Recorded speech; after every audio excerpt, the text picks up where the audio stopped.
গাছের ভিতর থেকে আওয়াজ বের হচ্ছে, আসলে তো গাছের ভিতরে একটা আওয়াজ আসে এবং কান লাগালেই সে আওয়াজটা যেন শোনা যাচ্ছে। সবাই বলা বলি করছে যে এটা একটা জিনের আওয়াজ, কেউ বলছে যে বাচ্চা কোনো মেয়ে সেখানে কান্নাকাটি করছে। তো এই ঘটনাটি বের হয়ে আসলো ঠিক তখন বাচ্চা দুইজন ছেলে একজন প্রবাসীর বাড়িতে গেল গাছ কাটার জন্যে, দুষ্টামি করেই কোপ দিল। এই কোপ দেওয়ার পরই এই বিপত্তিটা বেজেছে।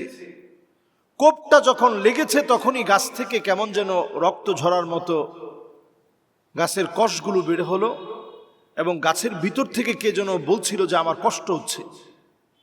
সেই থেকে এই নিউজটা এত বেশি ভাইরাল হয়েছে, পটুয়াখালী, বরিশাল, মাদারীপুর, এমনকি ঢাকা, খুলনা, বাগেরহাট থেকে সবাই কিন্তু এই গোপালগঞ্জের মকসেদপুরে এখন ভিড় জমাচ্ছে যে এই গাছের সঙ্গে কথা বলবে। আমরা আসলে খুব হুজুগে জাতি। এমনও হতে পারে কোনো ডিভাইস এই গাছের ভিতরে ব্যবহার করা হয়েছে।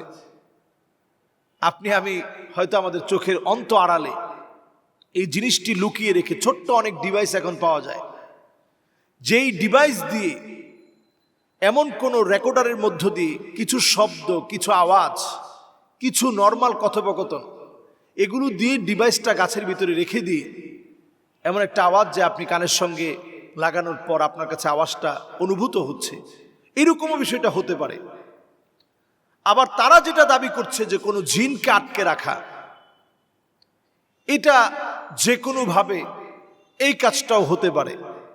স্বাভাবিকভাবে মানুষের একটা মতিভ্রম হতে পারে যে কিছু মানুষ বলছে, তাই কিছু মানুষ না শুনলেও বলতেছে যে আমি কিছু শুনেছি। আমি না শুনলেও যদি আমি এখন না বলি তাহলে এটা কেমনে হয়? ওইখানের একজন ইমাম সাহেবকে প্রশ্ন করা হয়েছে যে আপনি কি মনে করেন? তো ইমাম সাহেব বলেছে আমার কাছে মনে হচ্ছে দুষ্ট কোনো জিনকে এখানে আটকে রাখা হয়েছে। তো দেখুন, আমাদের দেশে এখন প্রতিনিয়ত এত বেশি তাবিজ, কালো জাদু, ব্ল্যাক ম্যাজিক, মানুষকে ক্ষতি করার জন্য এত কিছু বর্তমান সময়ে বেড়ে গিয়েছে। নবীজি সাল্লাল্লাহু আলাইহি ওয়াসাল্লাম পরিষ্কার হাদিসের মধ্যে বলেছেন, হাদ্দুস সাহিরি দরবাতুম বিসাইফ। এই ধরনের যারা জাদু টোনা বান কালো জাদু নিয়ে কাজ করে, এদের শাস্তি হচ্ছে মৃত্যুদণ্ড, অন্য কোনো শাস্তি নাই। রাষ্ট্রীয়ভাবে এদেরকে, এই জাতীয় ব্যক্তি যারা আছে, দোষী সাব্যস্ত করে এদেরকে শাস্তির আওতায় আনা উচিত। যারা মানুষের জীবন নিয়ে খেলছে এদেরকে শাস্তির আওতায় আনা উচিত। এদেরকে শাস্তির আওতায় এনে দৃষ্টান্তমূলক শাস্তি এদেরকে দেওয়া উচিত। কারণ এদের কারণে মানুষ মারা যাচ্ছে, এদের কারণে মানুষের ক্ষতি হচ্ছে, রাষ্ট্রের ক্ষতি হচ্ছে। এদের ব্যাপারে সিদ্ধান্ত নেওয়া সময়ের দাবি। সম্মানিত মুসল্লিয়ানে কেরাম, আমরা কোনো নিউজ দেখলেই ওইটাকে বিশ্বাস করে নিব না তদন্ত করা ছাড়া। কাফা বিল মারই কাযিবান আইয়ুহাদ্দিসা বিকুল্লি মা সামিআ। একজন মানুষ মিথ্যাবাদী হওয়ার জন্য এটাই যথেষ্ট, যা শুনবে তাই বলবে, যা শুনবে তাই বলবে, অপপ্রচার করে বেড়াবে। মুনাফিকদের একটা বদ অভ্যাস ছিল, তারা তিলকে তাল বানাতো। ইহুদিদের একটা বদ অভ্যাস ছিল, তারা তিলকে তাল বানাতো। কিন্তু আমাদের দেশে এখন আমরা প্রায়শই দেখি নিউমার ছড়িয়ে যায় একেবারে মুহূর্তের ভিতরে। কোনো কিছু হওয়ার আগেই আমাদের দেশে নিউমার ছড়িয়ে যায়। এই যে এখন দেখবেন কিছুদিনের ভিতরেই এই গাছের ভিতরে ফিতা ঝোলানো হবে, মানুষ মনে করবে এই তো মনে হয় আমার মনের আশা পুরা হবে। একজন বৃদ্ধ লোকের কাছ থেকে সাক্ষাৎকার নেওয়া হলো যে আপনি কি কিছু শুনছেন? বলছে না, আমি প্রথমে শুনি নাই, পরে সালাম দিছি, উত্তর নিছে। মানুষকে জিজ্ঞাসা করতেছে আপনি শুনছেন? বলছে হ্যাঁ, আমিও কথা বলছি, কিন্তু আমার কথার উত্তর দেয় নাই, কান্নার আওয়াজ শুনছি। আপনি শুনছেন? হ্যাঁ, আমার কাছে কেঁদে কেঁদে কি জানি বলছে, আওয়াজগুলো স্পষ্ট না। এইরকম নানা রকম ডালপালা কিন্তু এখন এই গাছটাকে নিয়ে শুরু হয়ে গেছে।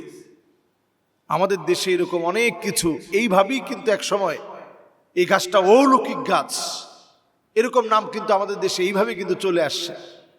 এজন্য আল্লাহর কাছে পানাহ চান। শিরক বড় মারাত্মক। শিরকটা এতটা ছোট, আকফা মিন দাবিবিন নামল, ছোট্ট একটা পিপিলিকা অন্ধকার রাত্রিতে, ফি লাইলাতিন যালমা, অন্ধকার একটা পাহাড়ের ভিতরে কালো একটা পিপিলিকা বসে থাকা, ওই পিপিলিকার উপরে আপনার পা পড়াটা যেমন সহজ, শিরকের ভিতরে নিমজ্জিত হওয়া এর চাইতে বেশি সহজ। এই জন্য আল্লাহর কাছে পানাহ চান। যতজন আমরা নিয়ত করে ফেলছি গাছের সঙ্গে গিয়ে কথা বলবো, গাছ কেমনে কথা বলে, আমি একটু শোনার জন্য যাব, এরকম যারা নিয়ত করছেন আল্লাহর কাছে পানাহ চান। যারা মানুষের ক্ষতি করার জন্যে এরকম কালো জাদু, ব্ল্যাক ম্যাজিকে নিজেদেরকে খুব পণ্ডিত মনে করেন, জাহান্নাম আপনাদের শেষ ঠিকানা। নবীজি বলছেন, সে আমার দলভুক্ত হতে পারে না যেই লোকটা মানুষকে ক্ষতি করার জন্যে এই ব্ল্যাক ম্যাজিক, এই জাতীয় কালো জাদু এগুলো চর্চা করে। অন্য হাদিসের ভিতরে নবীজি সাল্লাল্লাহু আলাইহি সাল্লাম বলছেন, মান আতা কাহিনান আও আররাফান ফাসাদদাকাহু বিমা ইয়াকুল ফাকাদ কাফারা বিমা উনজিলা আলা মুহাম্মদ সাল্লাল্লাহু আলাইহি ওয়াসাল্লাম। এই জাতীয় কোনো ব্যক্তি যারা মানুষকে আগাম অনেক কিছু বলে দেয়, অমুককে মেরে ফেলবো, অমুকের ক্ষতি করতে পারবো, অথবা অমুকের সাথে সম্পর্ক হয়ে গেছে, বিয়ে হয়ে গেছে, ওইটাকে ভেঙে ফেলবো, তাকে তিল তিলে নিঃশেষ করে দিব, মাছের মধ্যে সই ফুটিয়ে, পুতুলের ভিতরে সই ফুটিয়ে, গাছের ভিতরে প্যারাক গেড়ে নানাভাবে ক্ষতি করার চেষ্টা করব, সব আমরা করব। এরকম যারা বলবে, এই রকম কোনো ব্যক্তির কথা বিশ্বাস করে তার কাছে যদি আপনি যান, নবীজি সাল্লাল্লাহু আলাইহি সাল্লাম বলছেন, কেমন যেন সে আমার উপরে যে কোরআন আল্লাহ অবতীর্ণ করেছেন, এই কোরআনকে কেমন যেন সে অস্বীকার করে ফেলল। কোরআনকে যদি আপনি অস্বীকার করেন, আপনি কেমন করে একজন মুসলিম থাকতে পারেন? এই জন্য আমরা কিছু শুনলেই নিউমারে বিশ্বাস করব না। একজন মুমিন, তার বিশ্বাসের অনেক দাম। এই দামি বিশ্বাসকে আপনারা ঠুনকো কোনো বিষয় দিয়ে নষ্ট করবেন না।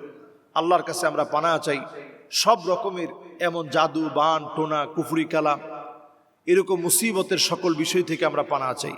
আল্লাহ তাআলা আমাদেরকে হেফাজত করুক। আসসালামু আলাইকুম ওয়া রাহমাতুল্লাহি ওয়া বারাকাতুহু।